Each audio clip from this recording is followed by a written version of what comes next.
Hi, this is Jordan Blecker, and this is my Module 5 video response to the article Pavlovian Conditioning as a Risk Factor of Heroin Overdose Death. I found this article to be very interesting and informative when it comes to conditioning as a risk factor for heroin overdoses. The primary implication of this article in working with those suffering from opioid addiction is that of harm and risk prevention. From this article, it can be concluded that the risk of drug-related deaths increases when the drug user is in an environment unfamiliar to him or her.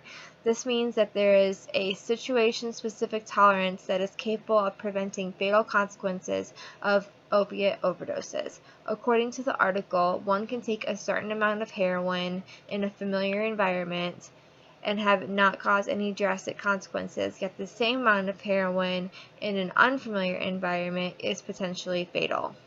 The implication is that users of heroin and other opioids should limit their drug use to familiar surroundings if they are to avoid fatal consequences of their drug use.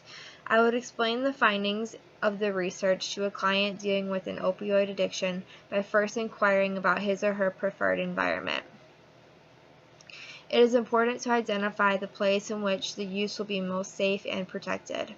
After identifying such place or places, it is imperative to explain to the client the importance of remaining in these safe places during opioid drug use.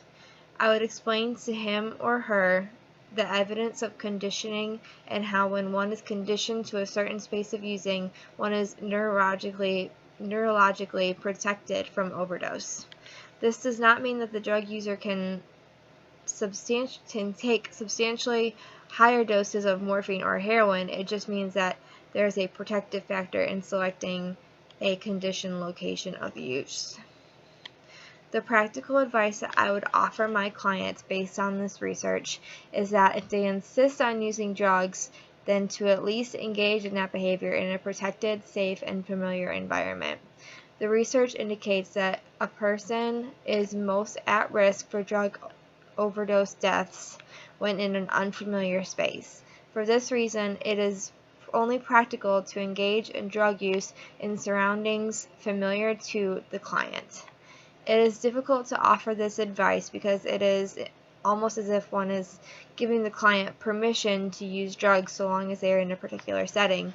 But I think it does not mean that we should avoid giving such advice, because most likely the client is going to continue using drugs anyways, so it is important that we set up safeguards surrounding their drug use. It is possible to ensure that the client is using drugs safely and to be working towards the cessation of drug use at the same time. Thank you very much.